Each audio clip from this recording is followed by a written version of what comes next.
Hola amigos, mi nombre es Alejandro Carabeo.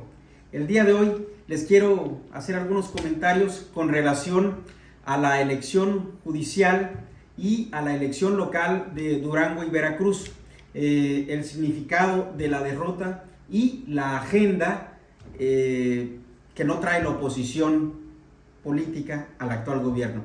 Eso es el tema que quiero esbozar en este momento. Qué curioso, fíjense. De las cosas más importantes que tenemos en la agenda nacional es la fallida elección judicial, la fraudulenta elección judicial del 1 de junio, así como también las derrotas electorales que sufrió el partido del gobierno en turno en Veracruz y en Durango. Y montaron inmediatamente una agenda distractora, circunstancial, muchas de ellas, otras debidamente medidas. La circunstancial, podemos decir en este momento, el tema patriotero, el tema de nuestros migrantes mexicanos, que ellos son héroes y que han sido utilizados en los últimos 50 años por N número de gobiernos, y ello ya incluye a los 7 años del actual gobierno. Ese discurso patriotero nos distrae o se avientan como cortinas de humo para distraer lo importante, lo trascendental que fue la elección judicial. ¿Por qué digo que no es que sean menos importantes el tema de nuestros paisanos migrantes, que todos ellos son héroes?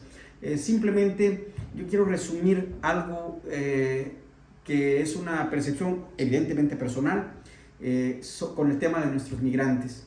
Quien se va, o la mayoría de las personas que deciden irse de su país, en el caso concreto de México, es porque no encuentran condiciones de desarrollo económico, de desarrollo profesional, de desarrollo personal, de desarrollo humano. El índice de desarrollo humano en nuestro país sigue siendo muy bajo, muy endeble, y por ende deciden irse de nuestro país a buscar mejores condiciones de vida. Y como estamos cerca de una potencia mundial en materia económica y política, pues deciden irse a los Estados Unidos, ¿no? Y en este momento están siendo vilipendiados por un gobierno racista. Ese sí es un gobierno racista, cabe destacar.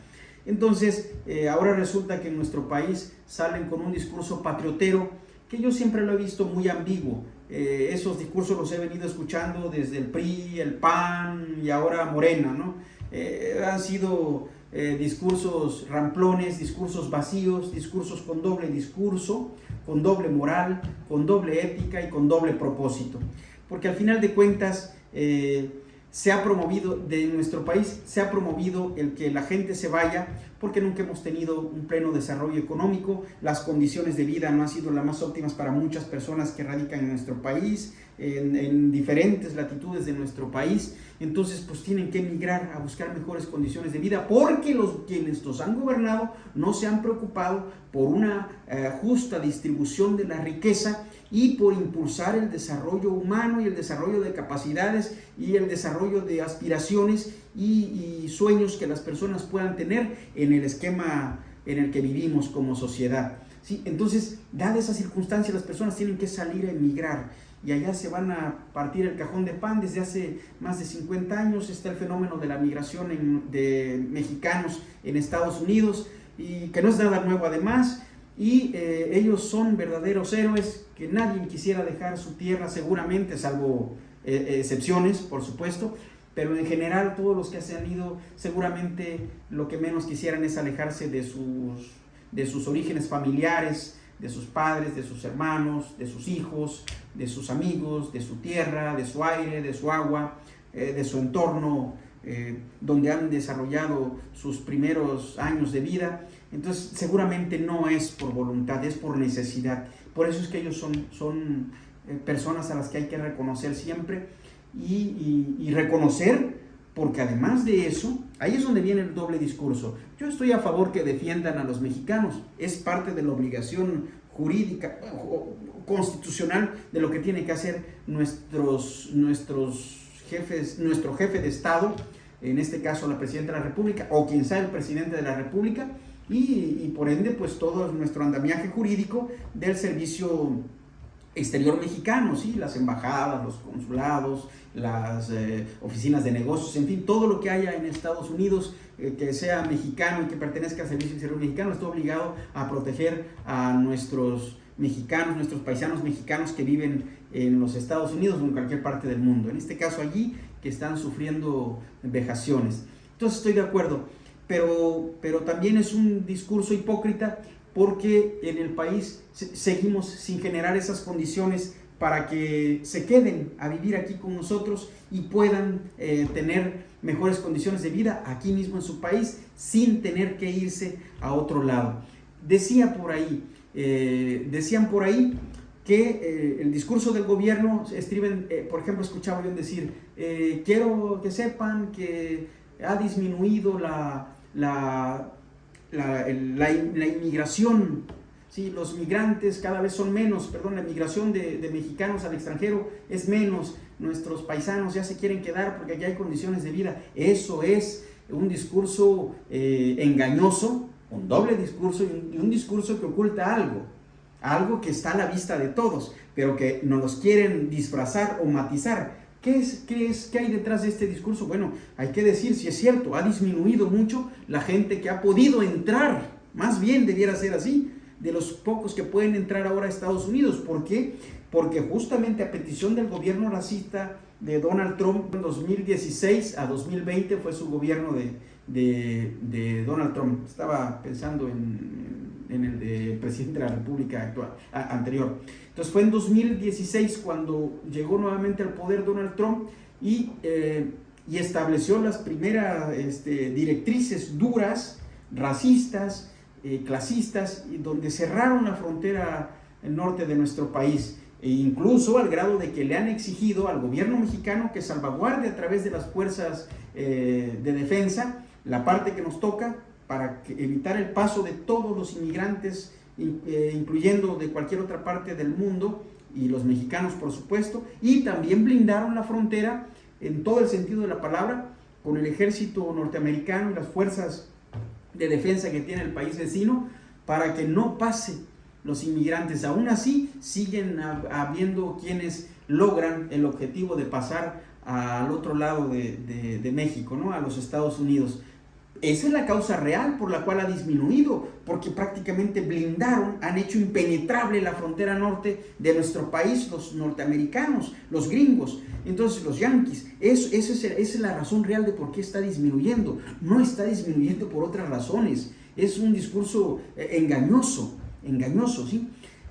Preocupaciones, por supuesto que hay preocupaciones por parte del gobierno mexicano. ¿Por qué? Porque pues no se ocupa ser economista, se ocupa nada más tener sentido común para saber que todos los ingresos de nuestros paisanos vienen a dar aquí y se llaman remesas, ¿sí? Sí, todo el dinerito que le mandan a su familia viene a dar aquí a este país y genera movilidad económica y son una fuente importante de ingresos al país, ¿sí? Que se refleja en el presupuesto, en la ley de ingresos y en el presupuesto de egresos del país cada año. Es muy importante la aportación económica, es fundamental lo que mandan nuestros paisanos para acá. Entonces, defenderlo, por eso digo patriotero, porque pues los defienden por una obligación constitucional y también por una necesidad económica. Porque lo peor que le podría pasar al país es que deportaran a todos los que están allá y que todavía carecen de un estatus legal, y porque se caerían las remesas o se caerían las entradas de dinero hacia nuestro país, y por ende el gobierno tendría menos dinero para lo que lo ocupen, bueno y malo, para ejecutarlo en obra pública o en el gasto corriente o para atracarlo, para lo que sea, tendría menos dinero si regresan, si deportan pues a los que están de forma indocumentada en este momento de nuestros paisanos en el país vecino. Esa es la preocupación, o sea, no es tanto, al final de cuentas, es mi percepción, no es tanto el amor por el ciudadano, también tiene que ver con una cuestión presupuestaria, con una cuestión pragmática, con una cuestión económica, ¿sí? Pero a la vez, ese mismo discurso aplica para acá, ¿sí?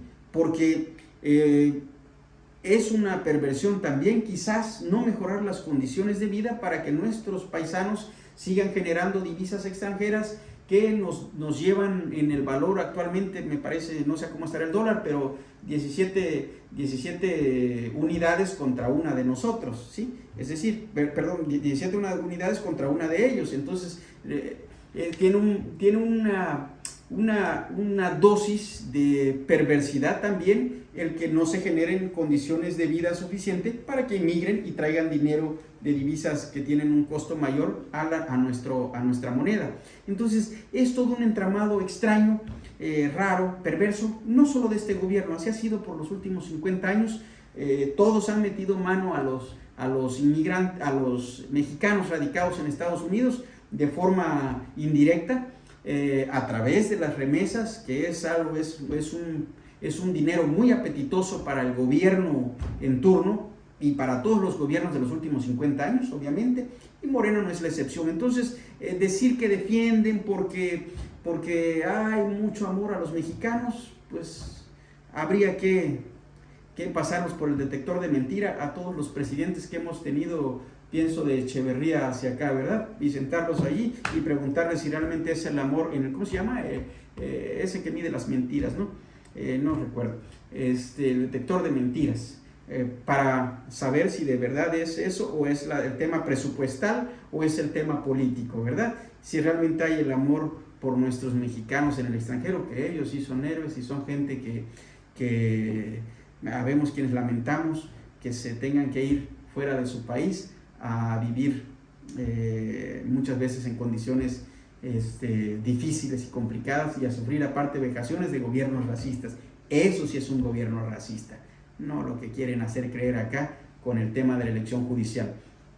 Pero entonces, como les decía, estos son de esos discursos patrioteros que se han estado aventando y son cortinas de humo para distraer el tema de la elección judicial, y la oposición de repente pierde de ruta y va tras el cebo que le tiran, ¿no? En este caso del tema de los migrantes y de la confrontación con el gobierno norteamericano.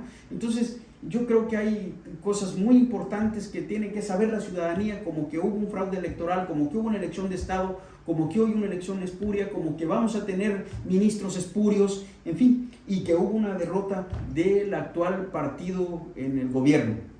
Derrota, y justamente el personaje, que no es un personaje menor, que es el hijo del expresidente de la República, con esa cortinona de humo que lanzó, no me digan Andy, ¿no? Eso de verdad que es una verdadera estrategia política que permitió desviar la atención de lo fundamental, y aquí lo fundamental fue la derrota que sufrió Morena, y en especial que sufrió él como personaje político que se autoperfila o se consideran como los sucesores del proyecto de gobierno de Morena, ¿no? O de alguna manera así lo quieren aparentar, aunque no lo digan. Entonces esa derrota fue terrible. ¿Por qué? Porque no se ratificaron el total de votos de la elección pasada. En Veracruz no se dio, mucho menos en Durango. De hecho, les fue muy mal, salió muy mal parado. Y dicen los que estuvieron en esas elecciones, amigos nuestros, que efectivamente él estuvo operando en Durango.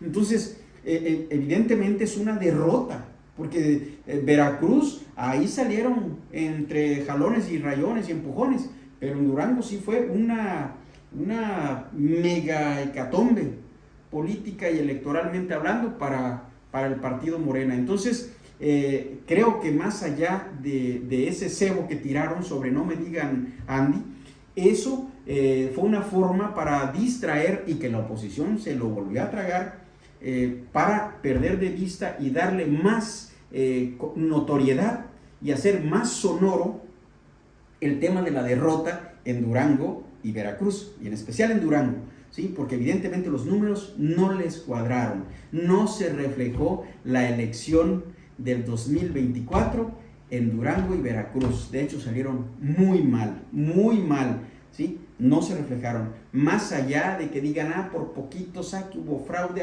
porque ahora resulta que los fraudeadores están diciendo que hubo fraude. Hágame el favor. Y eso que hay que destacar, otro detallito más, ya con relación a la elección judicial, para manejar los dos temas. La elección judicial, si no se hubiera llevado a cabo, si no se hubiera llevado a cabo elecciones constitucionales locales en Veracruz y en Durango, de verdad que la elección judicial hubiera sido, pues ya prácticamente se hubiera caído a los, calculo yo que entre los 5 millones, no hubiera habido más, si no hubiera existido la elección en Veracruz y en Durango, que le metieron votos, como llegó gente a votar por candidatos locales, por partidos, por una elección local que iba a haber allí. Bueno, pues los ciudadanos votaron del PRI, del PAN, del PRD, de Movimiento Ciudadano, del PT, del Verde Ecologista, salieron a votar, ¿sí?, por sus elecciones locales, por sus candidatos locales, y aprovecharon allí para llevarlos a la vez a la urna judicial, a la urna de la elección judicial. Entonces, a razón de eso, fue que se incrementó la votación en esos dos estados y por ende se reflejó en la elección nacional judicial, ¿sí? O sea, fue un verdadero desastre y desaire ciudadano hacia el proyecto de la elección judicial y hacia el proyecto de Morena. Es decir, fue una derrota descomunal que a la vista del primer año de gobierno, pues es un verdadero desastre y simplemente refleja la debilidad real que hay en ese partido y en el actual gobierno, ¿sí? Y definitivamente aquí la oposición tiene que ser muy habilidosa para saber dónde está parada y que en definitiva no tenemos, como quizás pensaron, no tenemos votantes autómatas, no existen, teledirigidos, menos, o que estén condicionados, no, en definitiva eso no existe en nuestro país y quedó claro ya en este primer año de gobierno, en este primer ejercicio al que se sometió el actual gobierno, porque más allá, acuérdense, las elecciones en cualquiera de sus ámbitos son una sanción hacia el gobierno en turno, ¿sí? Y al primer año de gobierno en turno les fue muy mal, en el tema judicial fue 9-1, ¿sí? Es decir, desaprobado el gobierno federal, y en lo local de igual manera, o sea, no resultaron con los números que ellos esperaban, ¿sí? Que ahora dicen, pues ya gobernamos más, pues ya gobernamos menos. No, salieron muy mal, porque en la lógica de traer una millonada de votos de tu proceso federal del año inmediato anterior, 2024, pues es para que al menos, sigo sosteniendo, hubieran tenido la mitad de los votos. Entonces, eso de yo no me llamo Andy, me llamo Andrés, pues esa es una estrategia más que están montando para distraer a los ciudadanos, y en primer lugar a la oposición. Y la oposición, a su vez, al responder este tipo de cosas, pues se distraen de lo principal, que es la derrota descomunal que sufrió el partido en el gobierno y el gobierno actual en la elección judicial y la elección de Veracruz y de Durango, y en especial la de Durango. Esa tuvo un costo altísimo porque el personaje Andrés López Beltrán, ahí estuvo operando Andy, ¿sí? Ahí estuvo operando y le fue muy mal, o sea, pésimo. Entonces, de eso es de lo que se trata, de eso es el papel que desde mi punto de vista tiene que asumir la oposición, en hacer su propia agenda, en dejar dejar de estarle haciendo caso a la agenda que le marcan desde el Palacio Nacional, desde la presidencia de la mesa directiva del Senado, o desde la Cámara de Diputados, en voz del partido mayoritario, o desde el partido político del gobierno, ¿sí? Y que les marcan agendas y ahí van. O sea, creo que sería más inteligente la oposición si se creara su propia agenda. ¿Y cuál debiera ser su agenda en este momento, desde mi punto de vista? Bueno, no soltar el tema del fraude electoral de la elección judicial y la derrota electoral en Durango y Veracruz, porque eso tiene una connotación nacional trascendental. ¿Por qué? Porque fue descomunal, porque no se reflejó la votación que supuestamente traían en 2024. Pues, ¿qué pasó? Y además, cuando mandan a un símbolo del anterior gobierno, pues casi a nadie, al hijo del anterior presidente de la República. O sea, eso fue una derrota moral, electoral y moral, que tiene que capitalizar y sonorizar y potencializar mediáticamente a través de las redes, de los medios digitales y los medios masivos de comunicación tradicionales, la oposición tiene que hacerlo, porque de lo contrario, pues están atendiendo la agenda que les dictan desde el gobierno y desde el partido en el gobierno. Entonces, pienso que esas cortinas de humo las tienen que disipar y que tienen que crear su propia agenda para connotar las verdaderas debilidades y la pérdida de la credibilidad ciudadana que está teniendo el partido y el desgaste que está teniendo el partido del gobierno y el mismo gobierno en turno en su primer año de gobierno de este segundo sexenio que acaban de iniciar. Entonces, dicen que mal empieza la semana para el que ahorcan el lunes.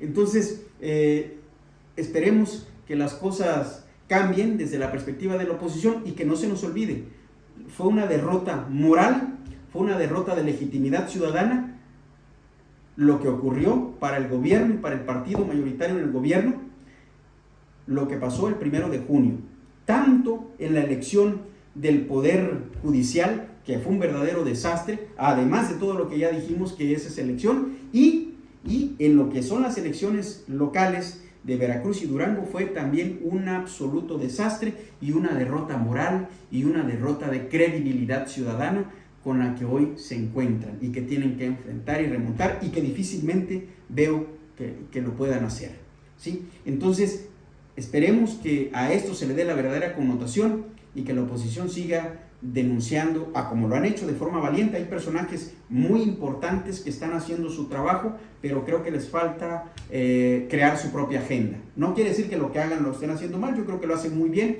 pero necesitan crear su propia agenda para no estar siguiendo los cebos que tiran desde el gobierno y desde el partido en el gobierno. Pues esto sería mi comentario hasta este momento. Nos vemos pronto en el próximo video. Hasta pronto, amigos.